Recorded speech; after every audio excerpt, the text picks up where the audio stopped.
Dois passarinhos voavam alegres em volta da casa ao anoitecer. Traziam consigo um pequeno bilhete, em uma linda tarde pude perceber. Ao ver-me de longe bateram as asas, sobre meu ombro vieram pousar, deixando cair em minhas mãos o pequeno bilhete que vieram entregar.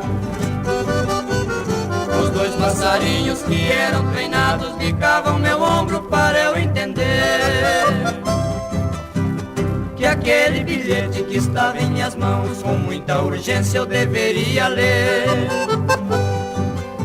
Senti meu coração bater com loucura ao ver a assinatura do meu bem-querer.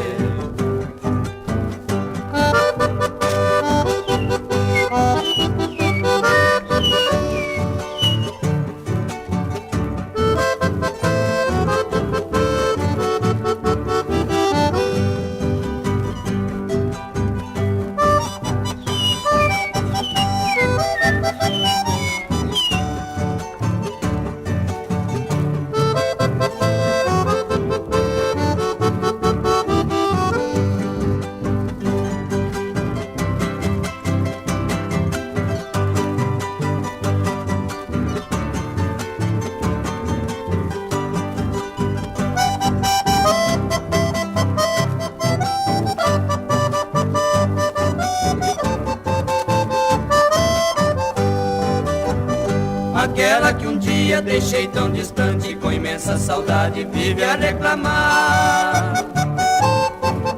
Com tanta ternura aguarda meu regresso para ficar a seu lado e não mais lhe deixar.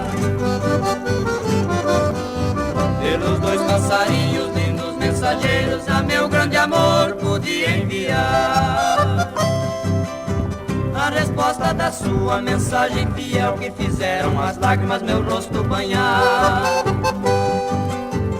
Querida Mariana, assim que puder para viver em meus braços irei lhe buscar.